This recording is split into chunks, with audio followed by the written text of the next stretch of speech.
Hello बच्चों, welcome back to the channel. Welcome back. I know class 8 की video आ गई थी, तो क्लास 7 भी बहुत ज्यादा एक्साइटेड थी अपनी फर्स्ट वीडियो के लिए। तो हम अपनी साइंस की फर्स्ट वीडियो के साथ आ चुके हैं, जो है चैप्टर 1 क्यूरियोसिटी की, the ever evolving world of science. बेटा बहुत इंटरेस्टिंग चैप्टर है, इसमें कोई मुश्किल नहीं है। बेसिकली ये पूरा चैप्टर अंडरस्टैंडिंग बेस पे, कोई लर्निंग कॉन्सेप्ट तो है ही नहीं। सिर्फ अंडरस्टैंड करोगे आप चैप्टर अगर, तो सब समझ आ जाएगा। तो जल्दी से रेडी हो जाओ, कमेंट में आग लगा दो, जल्दी से अपनी एक्साइटमेंट शो करो जल्दी से, फिर हम चैप्टर की ओर बढ़ते हैं आगे।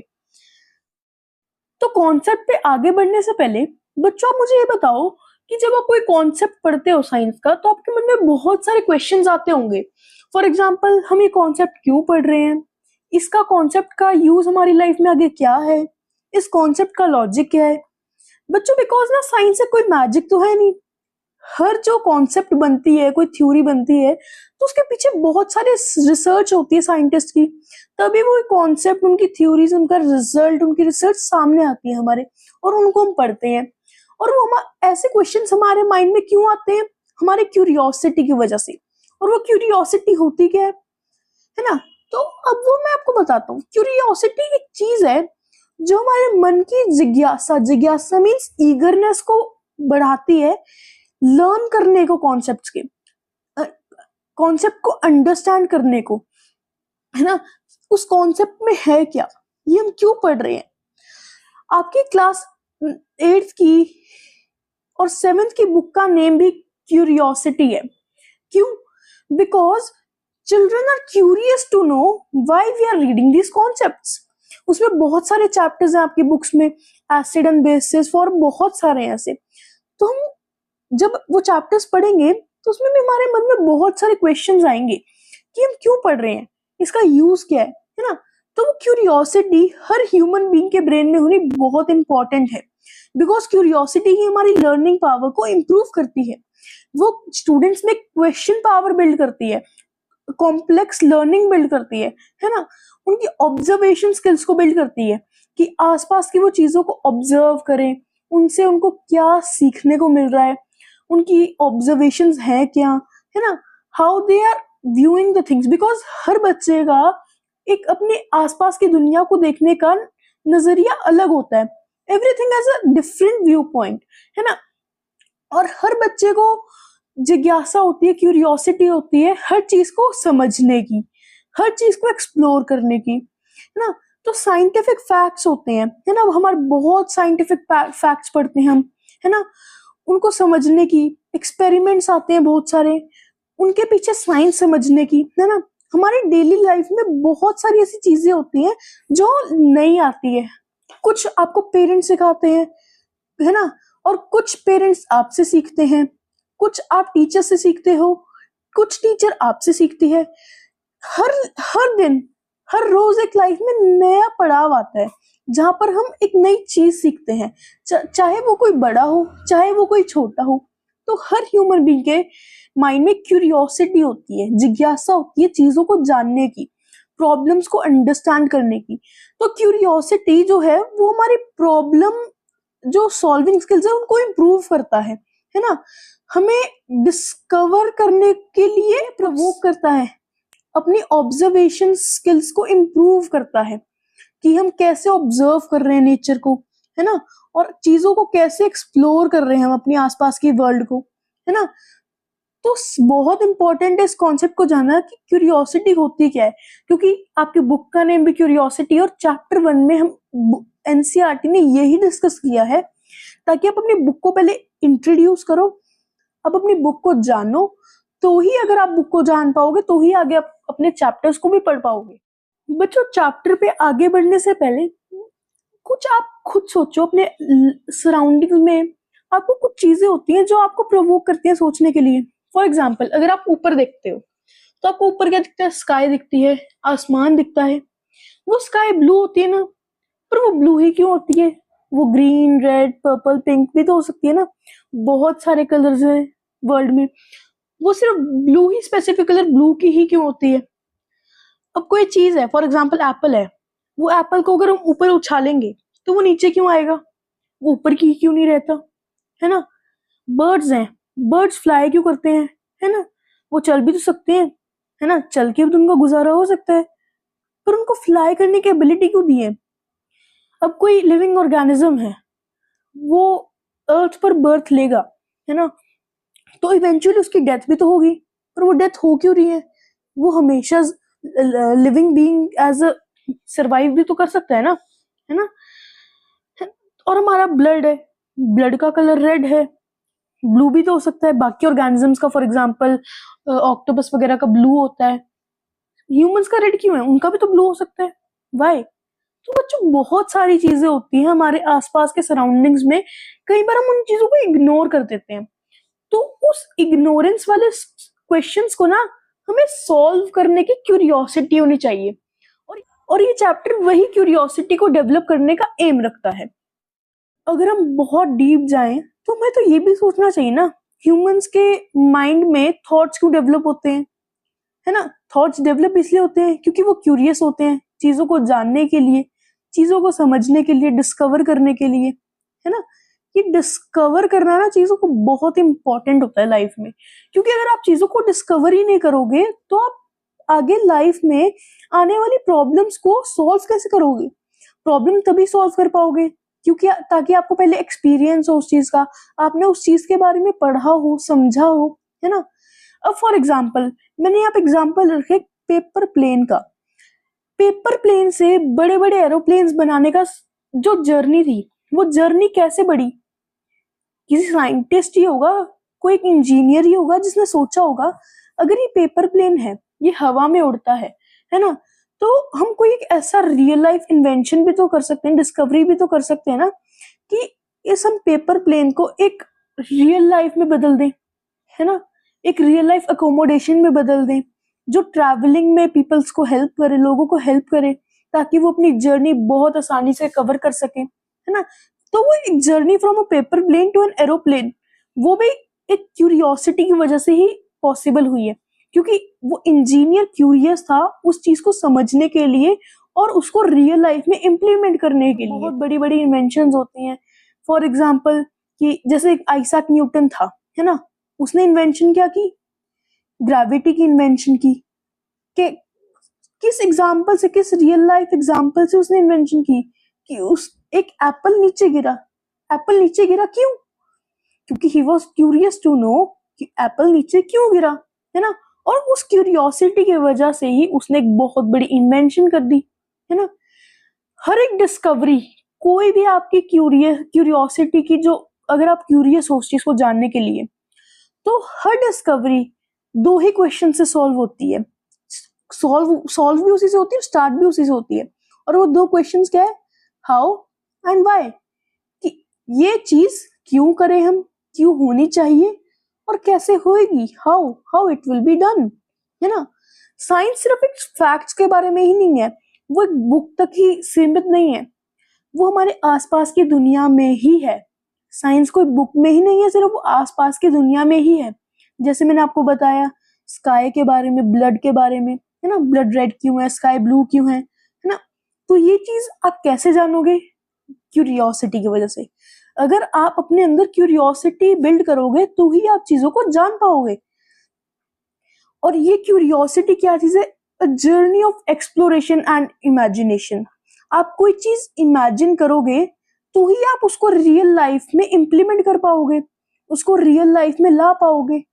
और उस टॉपिक को, और उस कोई भी डिस्कवरी करनी है आपको, उसके लिए जो आपको बेसिक रिसर्च करनी पड़ेगी, अगर आप उसको रिसर्च को एक्सप्लोर करोगे तो ही आप उसको रियल लाइफ में इंप्लीमेंट कर पाओगे ना। So curiosity is a journey of exploration and imagination.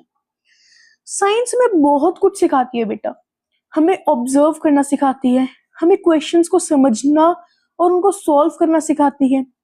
Experiments कहते हैं, एक्सपेरिमेंट्स की जो थ्योरेटिकल पार्ट होता है बहुत टफ होता है, पर उनको समझोगे तो ही आप लिख पाओगे ना उनको। फॉर एग्जाम्पल, मैंने सॉल्ट और वाटर को मिक्स किया, तो बहुत चीजें होती हैं जो हमें साइंस सिखाती है अपनी आसपास की दुनिया से ही। साइंस हमें न्यू आइडियाज को डेवलप करती है, जो चीज हम नहीं जानते उसको भी हम साइंस के द्वारा जान जाते हैं। फॉर एग्जाम्पल, आप एक छोटे बच्चे हो, आप 4th-5th में पढ़ रहे हो, आप अपने सराउंडिंग में एक्सप्लोर करते हो, स्काई के बारे में पढ़ते हो, बर्ड्स के बारे में पढ़ते हो, है ना? वो आपको चीजें नहीं पता थी पहले, पर साइंस के थ्रू आप उन चीजों को जान रहे हो, उन चीजों के बारे में बहुत डीप एक्सप्लोर कर रहे हो। तो क्यूरियोसिटी और साइंस ही एक ऐसी चीज है जो अमेजिंग डिस्कवरीज को लीड करती है। क्यूरियोसिटी बेटा बहुत इंपॉर्टेंट है एक चाइल्ड के अंदर डेवलप होना, क्योंकि उसके बिना कोई भी अंडरस्टैंडिंग पार्ट डेवलप नहीं कर सकते। आप कोई भी कॉन्सेप्ट को नहीं समझ सकते। आप खुद ही क्यूरियस नहीं होगे किसी चीज को समझने के लिए, तो आपका ब्रेन भी उस चीज को समझने के लिए क्यूरियस नहीं होगा। तो बच्चों, साइंस को समझने के लिए आपको क्या चीजें करनी चाहिए एंड क्या चीजें नहीं करनी चाहिए, अब पहले वो समझते हैं। क्या करनी चाहिए, जैसे मैंने आपको बताया, अगर कोई चीज को आपको समझना है तो आपके अंदर 2 क्वेश्चंस हमेशा आने चाहिए कि वो चीज क्यों हो रही है, कैसे हो रही है, और वो क्यों करनी है हमें आगे अंडरस्टैंड, वो क्यों अंडरस्टैंड करनी जरूरी है ना? दूसरी चीज, ऑब्जर्वेशन स्किल्स बहुत जरूरी है ना? आपको ऑब्जर्व करना आना चाहिए अपने सराउंडिंग्स को।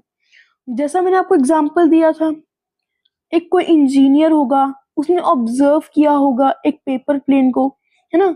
और उसने उस पेपर प्लेन को एक रियल लाइफ इन्वेंशन में इम्प्लीमेंट कर दिया। कैसे इम्प्लीमेंट किया? एक एरोप्लेन बना के, एक अकोमोडेशन देके, है ना? थर्ड पॉइंट क्या है? आपको इमेजिनेशन पावर डेवलप करनी है। इमेजिनेशन से क्या होगा? आप नए आइडियाज को एक्सप्लोर कर पाओगे, और वो एक्सप्लोरेशन बहुत जरूरी है। किस लिए जरूरी है? न्यू आइडियाज को लाने के लिए। कोई भी चीज समझने के लिए उस चीज को इन्वेस्टिगेट करो। इन्वेस्टिगेट करोगे तो ही आपकी ऑब्जर्वेशन स्किल्स बढ़ेंगी, है ना? और जो पहले डिस्कवरीज हुई हैं उसमें क्या गलतियां हुई थी, क्या चीजें अच्छी थी, उन चीजों से सीखो, वो चीजें लर्न करो। Learn not in the sense कि आप उसको रोट मेथड यूज करके लर्न करो, समझ के लर्न करो, है ना? उस चीज का एक्सपेरिमेंट करो, रियल लाइफ एक्सपेरिमेंट करो, है ना? हमेशा कोई ये एक ही कॉन्सेप्ट पर अटके मत रहो, अलग अलग कॉन्सेप्ट्स के बारे में पढ़ो, उसके रिलेटेड कॉन्सेप्ट्स को अंडरस्टैंड करो, है ना? तो ही आप एक पर्टिकुलर कॉन्सेप्ट को अच्छे से समझ पाओगे और उसे रियल लाइफ में इम्प्लीमेंट कर पाओगे। आप नॉलेज ले रहे हो, उसको इम्प्लीमेंट नहीं कर रहे, तो उस नॉलेज का क्या यूज? उस नॉलेज का तो तभी यूज होगा ना जब आप उसको इम्प्लीमेंट करोगे। तो आइडियाज को एक्सप्लोर करो, अननोन आइडियाज को समझो और उसको इम्प्लीमेंट करो। समझने के लिए सबसे जरूरी क्या है? रियल लाइफ एग्जांपल्स को यूज करो। आपके आसपास बहुत सारे रियल लाइफ एग्जांपल्स होते हैं, है ना? उनको समझो। जैसा मैंने आपको बताया था पेपर प्लेन और एयरक्राफ्ट का, पेपर प्लेन से एयरक्राफ्ट तक की जर्नी क्या थी, तो वैसे ही बहुत सारे रियल लाइफ एग्जांपल्स होते हैं हर कॉन्सेप्ट के। उन रियल लाइफ एग्जांपल्स को समझो। अब साइंस को समझने के लिए क्या नहीं करना चाहिए? चीजों को रटना नहीं चाहिए। Don't memorise facts without understanding them. कुछ बच्चे करते हैं कि लर्न करते जाते हैं, पर उनको उस चीज की अंडरस्टैंडिंग बिल्कुल नहीं होती। और क्वेश्चंस पूछने से, क्वेश्चंस रेज करने से डरा मत करो। अगर क्वेश्चंस रेज करने से डरोगे तो उस चीज को नहीं समझ पाओगे। और ऑब्जर्वेशंस को बिल्कुल इग्नोर नहीं करना है। अगर ऑब्जर्वेशन स्किल रहेंगी तो ही आपकी अंडरस्टैंडिंग पावर डेवलप होगी, और उस अंडरस्टैंडिंग से ही आप कॉन्सेप्ट समझ पाओगे और उसको रियल लाइफ में इम्प्लीमेंट कर पाओगे। इम्प्लीमेंटेशन से क्या होगा? हमारी डिस्कवरीज होंगी बहुत बड़ी बड़ी, है ना? फॉर एग्जाम्पल पेपर प्लेन से एयरक्राफ्ट की डिस्कवरी। चीजों को एक्सप्लोर करना बंद नहीं करना। चाहे एक्सप्लोर करना बंद कर दोगे तो वो चीज आपको डिफिकल्ट बहुत ज्यादा लगेगी। अगर आप चीज उसको रेगुलरली पढ़ते रहोगे, कॉन्सेप्ट को समझते रहोगे, तो वो चीज इजी लगेगी। गलतियां होती हैं, उनसे नहीं डरना। गलतियां हमें सिखाती हैं, है ना? उनसे डरना नहीं है, उनसे सीखना है। क्योंकि एक्सपेरिमेंट्स होते हैं जो साइंस में बहुत जरूरी होते हैं। एक्सपेरिमेंट्स क्या होते हैं? जरूरी एक्सपेरिमेंट्स। उन एक्सपेरिमेंट्स से हमें सीखना है। कोई एक्सपेरिमेंट गलत हो जाता है, फॉर एग्जाम्पल थॉमस एडिसन ने लाइट बल्ब इन्वेंट किया था। उसने लाइट बल्ब इन्वेंट तो किया, क्या उसने एक ही बार में लाइट बल्ब इन्वेंट कर लिया? उसने बहुत सारी कोशिशें की, उसने बहुत सारे ट्राई करे, एक्सपेरिमेंट्स किए, है ना। उन 1000 एक्सपेरिमेंट्स के फेल होने के बाद उसे एक सक्सेस मिला। तो एक सक्सेस को अचीव करने के लिए उसने हंड्रेड्स ऑफ मिस्टेक से सीखा। तो आपको भी अपनी गलतियों से सीखना है, ना कि डरना है। कोई भी टेक्स्ट बुक है उस तक सीमित ना रहो। नेट पे बहुत सारी चीजें मिलती हैं, उन्हें पढ़ो, उनके बारे में और सर्च करो। जहां मर्जी से नॉलेज मिलती है उसको गेन करो, है ना। अब मैं आपको एक बहुत बड़ा एग्जांपल देता हूँ। एल्बर्ट आइंस्टाइन था, जब उसके स्टार्टिंग में स्कूलिंग डेज चल रहे थे, उसको स्कूल से निकाल दिया गया था। क्यों? क्योंकि उसको कुछ आता नहीं था। तो उसकी मदर ने उसे खुद सिखाया।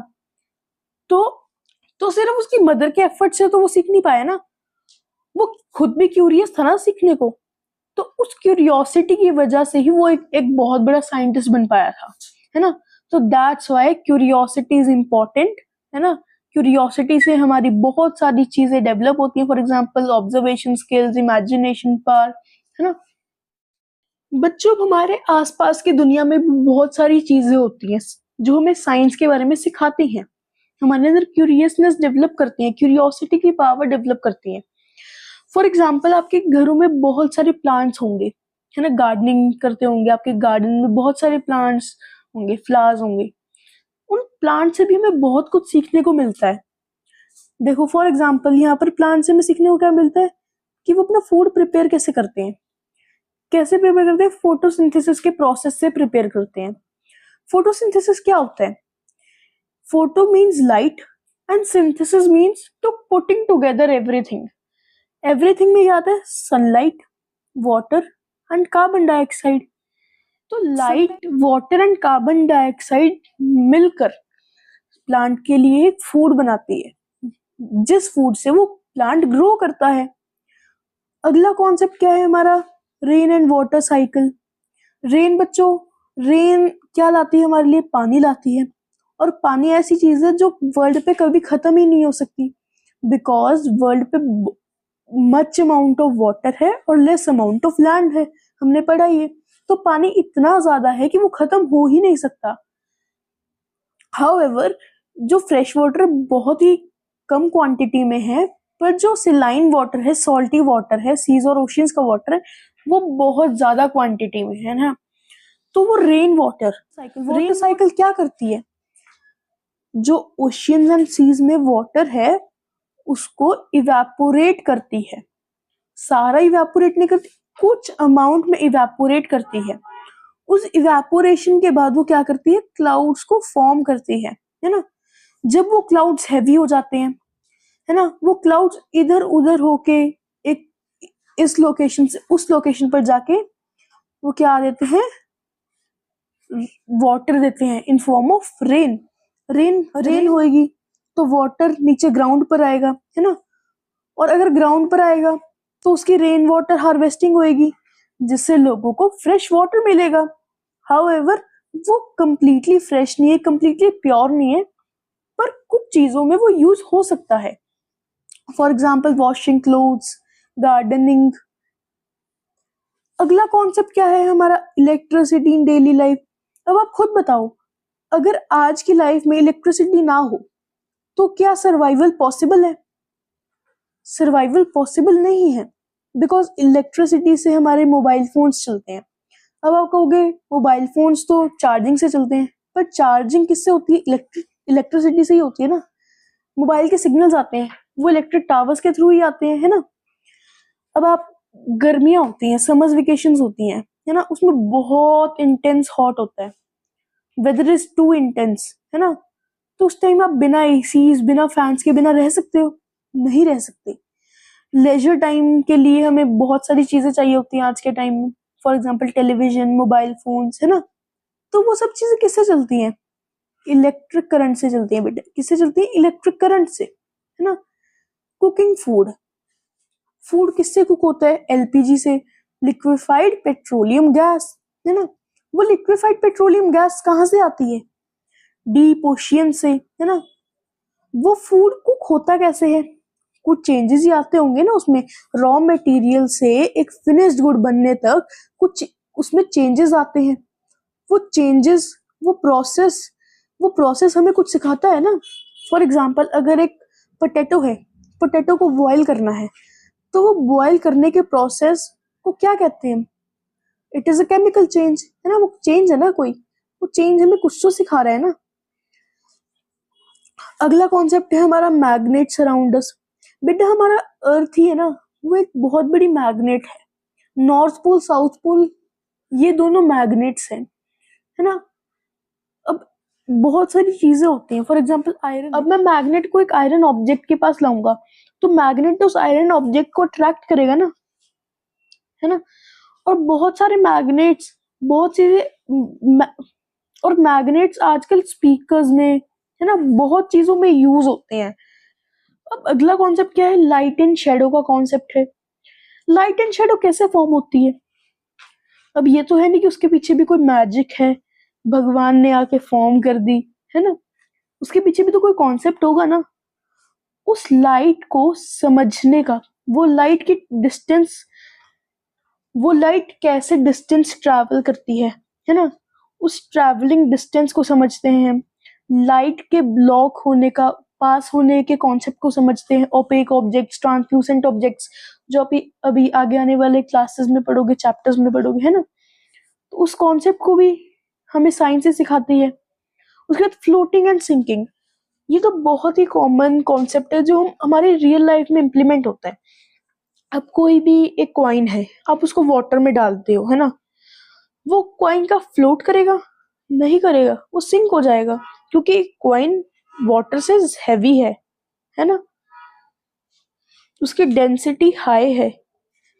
अब फॉर एग्जांपल हमने कोई भी चीज ले ली जिसकी डेंसिटी लो है, फॉर एग्जांपल ऑयल आ गया, ऑयल को मैंने वाटर के ऊपर डाल दिया, तो ऑयल की डेंसिटी लेस है ना, तो वाटर की डेंसिटी हाई है, तो ऑयल क्या करेगा? वाटर पर फ्लोट करेगा। किस पर फ्लोट करेगा? वाटर पर फ्लोट करेगा, ना कि सिंक करेगा। तो फ्लोटिंग एंड सिंकिंग ये बहुत ही कॉमन कॉन्सेप्ट है जो हमारी लाइफ में हम आमतौर पर देखते हैं। अब बच्चों कुछ एक्सपेरिमेंटल एक्टिविटीज के थ्रू समझते हैं। हम नॉर्मली फ्रूट्स कंज्यूम करते हैं। फ्रूट्स कुछ तो मीठे होते हैं, कुछ खट्टे होते हैं। खट्टे मीन सॉर होते हैं ना। तो सॉर क्यों होते हैं? फ्रूट्स सॉर क्यों होते हैं? हर फ्रूट का डिफरेंट टेस्ट होता है। फॉर एग्जाम्पल लेमन बहुत ही खट्टा होता है, ऑरेंज बहुत खट्टा मीठा भी होता है ना। मैंगो बहुत ही जूसी एंड बहुत ही स्वीट होता है ना। पर लेमन, ऑरेंज जैसे फ्रूट्स ये सॉर क्यों होते हैं? क्योंकि इनमें एसिड होता है। क्या होता है? एसिड होता है ना। जब वो एसिड हमारी टंग के साथ इंटरैक्ट करता है तो वो हमें एक सॉर टेस्ट देता है ना। इसीलिए फ्रूट्स हमें थोड़े खट्टे और मीठे लगते हैं, है ना। अब फॉर एग्जाम्पल आपकी एक यूनिफॉर्म है, स्कूल यूनिफॉर्म, उसके ऊपर कोई एक हल्दी का पेस्ट गिर गया, आप किचन में थे, है ना, accidentally you were wearing a school uniform, तो उस स्कूल यूनिफॉर्म के ऊपर या कोई भी आपके रेगुलर क्लोथ्स के ऊपर एक हल्दी का स्टेन आ गया, है ना। अब आप उस हल्दी के स्टेन को, टर्मरिक स्टेन को आप डिटर्जेंट से साफ करोगे ताकि आपके वो क्लोथ्स क्लीन हो सके। पर जब आप उसको क्लीन करने जाओगे, सोप उसके ऊपर अप्लाई करोगे, वो साफ होने की जगह वहां पर रेड कलर का पैच पड़ जाएगा। रेड कलर का पैच क्यों पड़ेगा? बिकॉज अगर बेसिक इन नेचर, सोप में बेस होता है, और वो बेस कौन सा होता है? सोडियम हाइड्रोक्साइड, है ना। ये हम आगे चैप्टर में पढ़ेंगे, है ना। आपका सेकंड चैप्टर है एसिड बेसिस एंड सॉल्ट, तो उसमें पढ़ेंगे, है ना। तो ये भी बहुत इंपॉर्टेंट एक्सपेरिमेंट है ना। Electric battery lamp and wire activity. अब जैसा मैंने आपको बताया, थॉमस एडिसन ने लाइट बल्ब डेवलप किया था, बहुत सारी मिस्टेक्स की थी, वो उन मिस्टेक से उसने सीखा था। अब लाइट बल्ब कैसे बनता है? बैटरी से, वायर से और वो एक छोटे बल्ब से, है ना। इनको हम उसने अब थॉमस एडिसन ने इन 3 चीजों को या कोई और चीजें भी होंगी उनको अटैच किया होगा, कभी काम किया होगा, कभी काम नहीं किया होगा वो बल्ब, कुछ चीजें खराब हुई होंगी उसमें, है ना। तो उन चीजों से वो सीखा। अब बल्ब ग्लो क्यों करता है ना। बल्ब को हम एक ग्लास कवर के थ्रू कवर करके क्यों रखते हैं? तो ये बहुत इंपॉर्टेंट चीजें होती हैं जो हमें समझनी जरूरी होती हैं। तो ये चीजें समझेंगे हम कैसे? अपनी क्यूरियोसिटी की वजह से। अगर हम अपनी रियल लाइफ में देखें तो हमारी रियल लाइफ में बहुत सारे मेटल्स एंड नॉन मेटल्स होते हैं। कुछ डोर्स होते हैं, आयरन के होते हैं, एल्यूमिनियम के होते हैं डोर्स बहुत सारे, है ना। वो एल्यूमिनियम आयरन क्या होते हैं? मेटल नॉन मेटल ही होते हैं ना। ये कॉन्सेप्ट आप आगे बड़ी क्लासेस में, हायर क्लासेस में पढ़ोगे। जस्ट ये जो सेकंड और थर्ड पॉइंट है, ये तो मैंने आपकी एक्सप्लेनेशन के लिए, आपकी थोड़ी डीप अंडरस्टैंडिंग के लिए रखे हैं। आप अपनी रियल लाइफ में देखते होंगे, कॉइन्स यूज करते हो आप, है ना। यूटेंसिल्स, बर्तन जो होते हैं उन्हें यूज करते हो। मशीन्स होती हैं बहुत सारी। फॉर एग्जाम्पल बहुत कॉमन मशीन है जो हम यूज करते हैं विच स्टेपलर, है ना। किस चीज की बनी होती है? मेटल या नॉन मेटल की बनी होती है ना कोई, है ना। कॉइन्स होते हैं, सबसे बड़ा एग्जाम्पल है तो हमारा कॉइन्स है। हम नॉर्मली किसी चीज को खरीदने या लेने में, है ना, मनी का यूज करते हैं। तो मनी 2 फॉर्म्स में होती है, एक तो पेपर में होती है जिन्हें हम नोट्स कहते हैं, और दूसरा मेटल में होती है जिसे हम कॉइन्स कहते हैं, है ना। बहुत सारी बिल्डिंग्स में ऐसी चीजें यूज होती हैं जो मेटल की बनी होती है, नॉन मेटल की बनी होती है। फॉर एग्जाम्पल डोर्स हो गए, विंडोज होगी। अब इन कंक्लूजन हम क्या कह सकते हैं कि मेटल्स एंड नॉन मेटल्स ऐसी चीजें हैं जो हम अपनी रियल लाइफ में आसपास देखते हैं, है ना। ये ये 5th पॉइंट भी बेटा आपकी ही अंडरस्टैंडिंग के लिए रखा है, या आपका कॉन्सेप्ट नहीं है, पर आपकी ये 3 पॉइंट अंडरस्टैंडिंग के लिए रखे हैं। बाकी जो आपके बाकी 3 पॉइंट्स है वो आपकी बुक से ही लिए हैं मैंने। अगले कॉन्सेप्ट पर आए तो अगला कॉन्सेप्ट क्या कहता है कि हर चीज जो हमारे सराउंडिंग में है वो चेंज होती है, कांस्टेंट तो रहती नहीं है। अब कोई फॉर एग्जांपल वेदर है, वो वेदर कांस्टेंट तो रहेगा नहीं ना। कभी बारिश होगी, कभी धूप आएगी, कभी क्लाउडी होगा वेदर, है ना। तो हर चीज कांस्टेंट नहीं रहती, वो चेंज करती है, अपने सराउंडिंग के अकॉर्डिंग अडेप्ट करती है ना। अब फॉर एग्जांपल आइस है, आपने आइस जमा दी, है ना, बर्फ जमाई है आपने। अब आप उस आइस को रूम टेम्परेचर पर लाओगे, आप उसको बाहर निकालोगे फ्रीजर से, तो वो आइस मेल्ट तो होगी ना। वो आइस सॉलिड फॉर्म में तो नहीं रहेगी ना हमेशा। वो वाटर के है तो वाटर ही, पर वो सॉलिड से लिक्विड फॉर्म में तो चेंज होगा ना, बिकॉज वो आपने रूम टेम्परेचर पर ला दी। जब वो आइस हीट हो रही है, रूम टेम्परेचर पे हीट हो रही है, तो आइस सॉलिड से लिक्विड में कन्वर्ट हो जाएगी। अब फ्रूट्स है, अगर आपने फ्रूट्स को 3-4 दिन ओपन सराउंडिंग में रख दिया तो वो फ्रूट का कलर चेंज होगा, टेस्ट भी चेंज होगा, उसमें थोड़ी स्मेल आने लगेगी, है ना। तो वो फ्रूट क्या हो जाएगा? रॉटन हो जाएगा।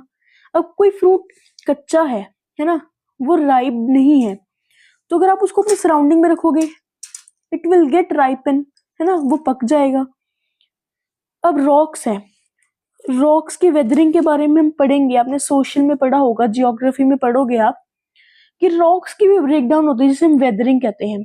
रॉक्स की ब्रेकडाउन विंड से होती है, वाटर से होती है, प्रेशर से होती है ना। बहुत सारी चीजें हैं जिससे रॉक एक सॉइल में चेंज करती है। अब फॉर एग्जांपल रिमोट की बैटरी होती है, अब रिमोट कंट्रोल कार्स होती है, बहुत सारे टॉयज होते हैं, उनमें बैटरीज डलती है ना। बैटरी कभी ना कभी तो खत्म होएगी ना, उसमें कोई ना कोई तो केमिकल है जो हमें कभी ना कभी तो खत्म होएगा। तो बच्चों एवरीथिंग, कोई भी चीज है जो हमारे सराउंडिंग में है, हमारे आसपास है, वो हमेशा खत्म होएगी, एक्सटिंक्ट होएगी, या उसकी वैल्यू या कंसिस्टेंसी हमेशा हमेशा चेंज होएगी। अब वाटर का एग्जांपल लेते हैं। मैंने आपको पहले भी बताया था, वाटर कभी खत्म तो हो नहीं सकता, है ना। It is a never ending journey. तो वाटर अगर ओशियन एंड सीज में है, ये रिवर में है, वो इवेपोरेट होगा। इवेपोरेट किसके थ्रू होगा? सन की रेस के थ्रू इवेपोरेट होगा, है ना। इवेपोरेट क्यों होगा? क्योंकि हीट जनरेट हो रही है। कोई भी चीज है जिस पर हीट पड़ेगी तो वो एक्सपैंड होएगी। एक्सपैंड होने के बाद वो इवेपोरेट हो जाएगी।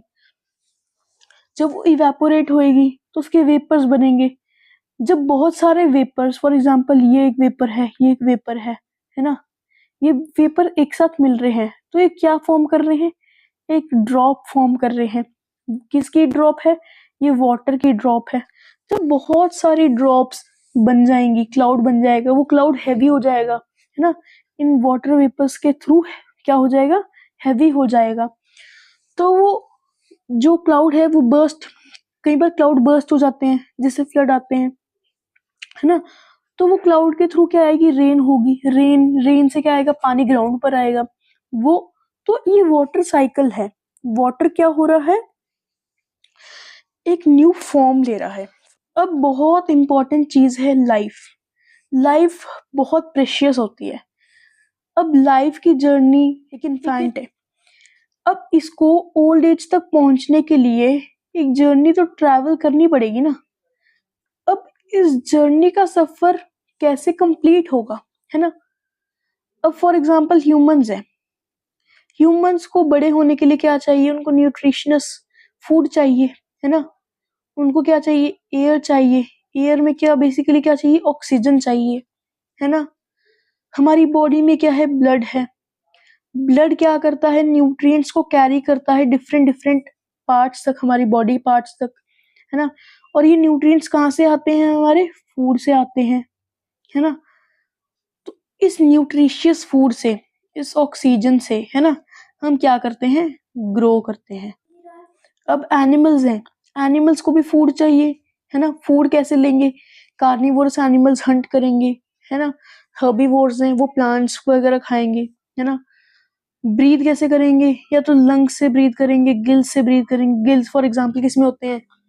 फ्रॉग में गिल्स होते हैं, है ना। फिर वो उनकी जो ये न्यूट्रिशियस फूड है ना, उनकी ब्रीदिंग पावर है, वो क्या करेगी? उनको ग्रो करने में हेल्प करेगी, उनकी मूवमेंट में हेल्प करेगी, है ना। और ये चीजें उनकी क्या हेल्प करेगी? डिफरेंट हैबिटेट में अडेप्ट करना सिखाएंगी, है ना। प्लांट्स में भी ऐसी है, उन्हें भी तो फूड चाहिए। फूड किसके थ्रू आता है? उनका फोटोसिंथेसिस के थ्रू। अब वो वाटर लेते हैं, मॉइस्चर यूज करते हैं, है ना। मॉइस्चर हम पानी किस में डालते हैं? प्लांट में तो डायरेक्टली पानी डालते नहीं, हम पानी डालते हैं सॉइल से। सॉइल से वो पानी एब्जॉर्ब करते हैं, है ना। वो ब्रीथ किसके थ्रू करते हैं? लीव्स के थ्रू ब्रीथ करते हैं, है ना। ग्रो किसके थ्रू करते हैं? वो सनलाइट होगी, है ना। सबसे इंपॉर्टेंट चीज है जो सनलाइट, उसके थ्रू वो ग्रो करते हैं। तो वाटर के थ्रू, है ना, सनलाइट के थ्रू, उसके बाद फूड के थ्रू वो क्या करते हैं? एक सैपलिंग से एक प्लांट तक ग्रो करते हैं। बच्चों टाइम है ना। टाइम हमेशा सेम तो रहेगा नहीं, हमेशा ना हमेशा चेंज होगा, है ना। लाइट है, लाइट हमेशा एक ही फॉर्म में तो रहेगी नहीं, कभी कम होगी, कभी ज्यादा होगी, कंसिस्टेंसी हमेशा चेंज होगी। शैडोज हैं। शैडोज किसके थ्रू आती है? लाइट्स के थ्रू आती है शैडो। तो ये चीजें बहुत इंपॉर्टेंट है समझनी, है ना। टाइम हमें क्या सिखाता है? एक्सपीरियंस सिखाता है, पास्ट एक्सपीरियंस। अब अगर आप हमें कोई वर्क है वो फ्यूचर में करना है तो हम उसके लिए अपना पास्ट एक्सपीरियंस यूज करेंगे ना, कि कुछ गलती हुई थी। फॉर एग्जाम्पल आपका एक 3 days अगो एक आपका एग्जामिनेशन थी, है ना, क्लास टेस्ट था। अगर आप उस क्लास टेस्ट में आपने कुछ गलतियां की थी, आप उन गलतियों से सीखोगे या उन गलतियों को रिपीट करोगे? ऑफ कोर्स आप उन गलतियों से सीखोगे ताकि आप उन गलतियों को इम्प्रूव कर सको, मिस्टेक्स को इम्प्रूव कर सको, है ना। तो टाइम हमेशा हमें एक्सपीरियंस देता है। बहुत सारी चीजें होती हैं, हम टाइम को फॉलो करते हैं, हमें टाइम एक रूटीन बनवाता है। टाइम हमें डेली लाइफ में बहुत ज्यादा हेल्प करता है। हम टाइम के अकॉर्डिंग ही उठते हैं, टाइम के अकॉर्डिंग ही सोते हैं, टाइम के अकॉर्डिंग ही हमारे स्कूल जाते हैं। बहुत समय पहले लोगों के पास क्लॉक्स तो थी नहीं, तो वो किसके थ्रू टाइम देखते थे? शैडोज के थ्रू। तो शैडोज का भी बहुत इंपॉर्टेंट रोल था, है ना? ये जो शैडोज वर्ड है ना, ये बहुत इंपॉर्टेंट था इन अर्लियर टाइम्स, है ना? तो पोजीशन ऑफ शैडो चेंज होती थी, तो पोजीशन ऑफ शैडो के चेंज होने से टाइम भी चेंज होता था। तो इस कॉन्सेप्ट से वो टाइम पता लगाते थे। अब लाइट एंड शैडो का कॉन्सेप्ट तो मैंने आपको समझा ही दिया है। लाइट के थ्रू वो शैडो जनरेट होती थी, शैडो से वो टाइम यूज करते थे, है ना? अब ये चीजें मैटर क्यों करती हैं हमारी लाइफ में बहुत ज्यादा, है ना? Asking questions about time and light has helped humans understand nature better. लोगों ने टाइम हो गया, शैडो होगी, है ना, लाइट हो गया, इन चीजों से उन्होंने नेचर को बहुत अंडरस्टैंड किया है। लाइट एंड शैडो कोई एक सिंपल चीज नहीं है जो घर पे हम बना सकते हैं। ये नेचर की एक यूनिवर्सल चीज है जो बहुत ही बड़ी है, नेचुरल है ना? वो कोई मैनमेड तो है नहीं।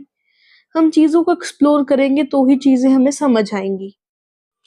अब बच्चों, अर्थ एंड मून है, सन है, ये क्या है? वंडर्स हैं साइंस के। इनको हम गैलेक्सी में पढ़ते हैं, सोलर सिस्टम में पढ़ते हैं। तो अर्थ एंड मून क्या है? वो भी तो कुछ ना कुछ शैडो फॉर्म करने में हेल्प करते हैं ना। सन के बिना तो लाइट आती नहीं है, और शैडो किसके थ्रू बनती है? लाइट के थ्रू ही बनती है। तो इन चीजों को समझने के लिए हमें दूसरे कॉन्सेप्ट्स को भी समझना जरूरी है, क्योंकि हर एक कॉन्सेप्ट इंटरलिंक्ड होता है। अब डे एंड नाइट है, डे एंड नाइट किसके थ्रू होता है? अर्थ एंड मून के थ्रू ही होता है ना। अब कोई सन है, अब डे एंड नाइट किसके थ्रू होता है? सन हो गया, मून हो गया, उसमें अर्थ क्या रोल प्ले करती है? अर्थ के ऊपर डे एंड नाइट का जो पैटर्न है वो चेंज होता है ना? अब अर्थ है, वो लाइट तो रिसीव करती है सन से, पर हर पार्ट कंटिन्यूसली 24 आवर्स तो नहीं रिसीव करता ना। अब इंडिया है, इंडिया में 12 आवर्स डे होगा, 12 आवर्स नाइट होगी, है ना? तो मून है, मून अर्थ के अराउंड रोटेट करता है। जब तक रात आती है कोई एक कंट्री में या एक एरिया में, तो वहां पर मून रीच आउट करता है ना, तभी तो वहां रात आती है, और सन कहीं और प्लेस ले लेते हैं, उसकी लाइट कहीं और चली जाती है। तो ये जो मूवमेंट्स है ये हमारी लाइफ को बहुत ज्यादा अफेक्ट करती है, ये बहुत इंपॉर्टेंट होती है। तो बच्चों, हमें ना एट द एंड हमें ना एक साइंटिस्ट की तरह सोचना चाहिए। अब जैसे एक साइंटिस्ट सोचता है ना कि ये चीज क्यों हो रही है, कैसे हो रही है, और उस रिसर्च के बाद वो अपने कंक्लूजन पर आता है, तो वैसे ही हम अपने अंडरस्टैंडिंग के बाद हमें उस अपनी कंक्लूजन पर आना चाहिए कि हमने उससे क्या सीखा। हमें चीजों को सिर्फ देखकर उनको इग्नोर नहीं करना चाहिए, उनको समझना चाहिए, उनके बारे में हमें सोचना चाहिए, तभी तो हम कुछ चीज इन्वेंट कर सकेंगे ना।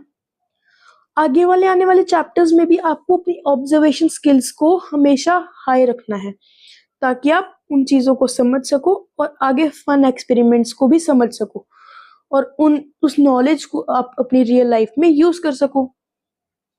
हर टॉपिक किसी ना किसी प्रीवियस टॉपिक से इंटरलिंक्ड होगा, और हर टॉपिक आपको एक नॉलेज प्रोवाइड करेगा, और वो नॉलेज आप कहाँ यूज करोगे? अपनी रियल लाइफ में यूज करोगे।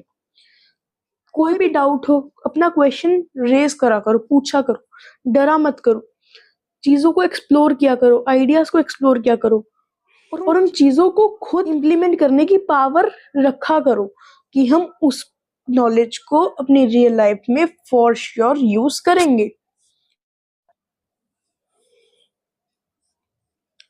तो अब हम अपने कंक्लूजन पर आते हैं। कंक्लूजन क्या है? क्वेश्चंस किससे राइज होंगे? ऑब्जर्वेशन और क्यूरियोसिटी से। डिस्कवरी कैसे होगी? क्वेश्चंस करेंगे और उसके एक्सपेरिमेंट करेंगे तो होगा। अंडरस्टैंडिंग कैसे आएगी? हम उस चीज को पढ़ेंगे, आइडियाज को एक्सप्लोर करेंगे, एनालिसिस करेंगे, है ना, और एक्सपेरिमेंट्स करेंगे, तो ही अंडरस्टैंडिंग होगी। और नॉलेज कैसे बढ़ेगी हमारी? उस चीज को समझेंगे और उस चीज की प्रैक्टिस करेंगे। तो बेसिकली सिंपल आइडिया है क्या? साइंस है क्या चीज? Observation plus curiosity plus experimental things plus thinking, है ना? तो चीजों को देखा करो, समझा करो, क्वेश्चंस पूछा करो और स्टेप बाय स्टेप कंफ्यूजन्स को क्लैरिटी में कन्वर्ट करा करो और क्लैरिटी को एक डिस्कवरी में. So eventually curiosity leads to discovery. तो बाय बच्चों, दैट्स ऑल फॉर टुडे. अगर समझ आया कॉन्सेप्ट तो सब्सक्राइब कर देना, लाइक कर देना, बेल आइकन को क्लिक कर देना ताकि आने वाली वीडियोस का आपको पता चल सके और इस वीडियो को औरों के साथ भी शेयर कर देना. तो बाय बाय.